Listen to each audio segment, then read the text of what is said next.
Hi everyone. Across our many courses, we've talked about formative assessment. Many of us, even before we were doing our masters, were talking about formative assessment.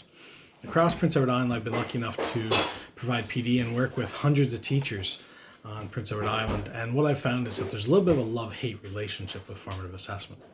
I think that most teachers now understand what formative assessment is, the basics of how we do it, why it's important, but yet there still isn't great buy-in. And I'd suggest that's for two main reasons. The first is that sometimes we don't know what to do with it. We don't know what to do with those results that we get when we do a formative assessment.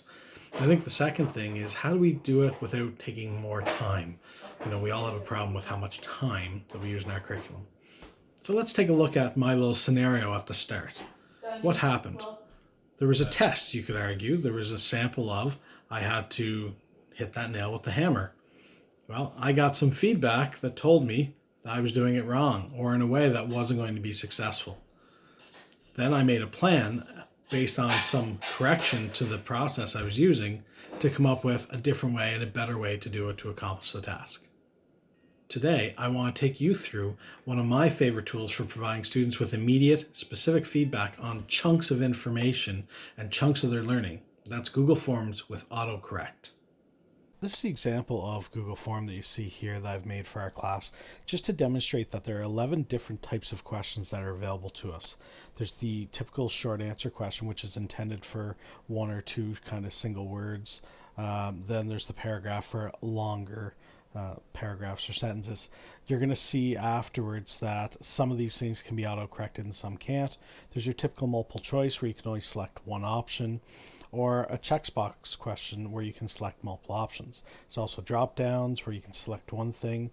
A really neat submission option is that they can submit a file to you, and you can decide what kind of file, what type of file. So if you just want a picture type or some other type of file, like a PDF, then they can submit that. There's also Likert scales for, and you can choose what's down here or what's up here, and they can choose one option. There's a multiple choice grid where you can ask kind of multiple questions at once, but because it's multiple choice, there's still only one option at a time, as opposed to, for instance, here, the checkbox grid, which allows you to choose multiple options across each question.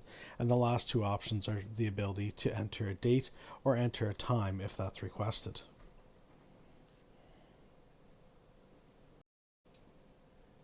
The difference really between a regular Google form and a form quiz that will allow for self-marking and auto-correction is going up into the settings. And there's a number of different things here. One I would encourage is that you collect emails. That way it can email the students the responses to check their answers. You can limit how many times. I don't normally do that, only because I want them to be able to try things a few times because it's formative.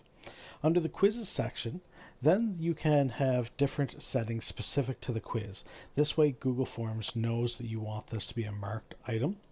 And what you can do then is start going into each question and entering in what type of options you want to put in there. So for instance, if we choose a question, a short answer, I can have multiple options that are the correct answer for that. What's really neat about this too is that I can put feedback in, including YouTube videos to support their learning or other links that I can put. Under the paragraph, you can see that I can only put a comment. I can't actually put some type of direct feedback. But under multiple choice, I can put what feedback to give if they get the answer correct, or what feedback to give if they get the answer incorrect. We can see that for multiple different questions, that there's all kinds of different feedback options. It just really depends on the question. You'll also notice that we can assign points to each question and choose if we want to have any kind of pointing system for them to record. This screen is an example of what they would see after they submit it, to see what they've done correct and what they haven't gotten correct. If they do have an error, it will show the correct answer, and it'll also provide that feedback that we entered in earlier of what they need to work on.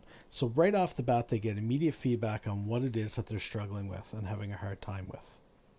As a teacher, you can see in the background a summary of all the student responses across either the entire form, or you'd have the choice, rather than seeing it in this way, but going from question to question, or also to look at individual student responses as well. So there's tons of different reports that can be done, and this can also be exported then into Microsoft Excel or Google Sheets to do more data collection. Now, Google Forms is by no means perfect.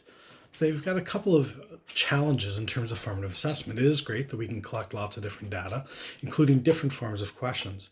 And out of the 11 types of questions, 7 of them can do autocorrect, which gives that immediate feedback to the students, which is wonderful. And you get to see those results as well. There are a couple of drawbacks, though.